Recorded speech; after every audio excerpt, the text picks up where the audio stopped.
So இன்றைக்கி வந்து ஒரு செம அப்டேட் வந்திருக்கு. கூகுளோட ரேங்கிங் ஃபேக்டர்ஸ் லீக் ஆகிருக்கு. அதுலேருந்து நான் உங்களுக்கு ஒரு 5 அப்டேட்ஸ் கொடுக்குறேன். ஸோ ஒன் திங் வந்து கூகுளோட கிளிக் த்ரூ ரேட். நீங்கள் உங்கள் வெப்சைட்டில் வந்து எவ்வளோ கிளிக் த்ரூ ரேட் நடக்குது, உங்கள் வெப்சைட் வந்ததுக்கப்புறம் எவ்வளோ நேரம் டைம் ஸ்பெண்ட் பண்ணுறாங்க, எவ்வளோ சீக்கிரம் எக்ஸிட் ஆகிறாங்க, வேறு பேஜஸ் பார்க்குறாங்களா, ஸோ இதெல்லாம் பொறுத்து உங்கள் சைட் ரேங்க் ஆகுது.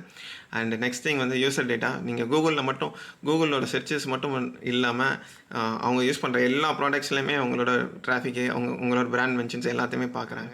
அண்ட் அனதர் திங் வந்து கண்டென்ட் ஃப்ரெஷ்னஸ், எவ்வளோ ரீசெண்டாக அவங்க கண்டென்ட் அப்டேட் ஆகிருக்குன்றதையும் பார்க்குறாங்க. ஸோ கண்டிப்பாக வந்து நீங்கள் உங்களோட கண்டென்ட் வந்து ஃப்ரீக்வெண்ட்டாக அப்டேட் பண்ணிகிட்டே இருங்க.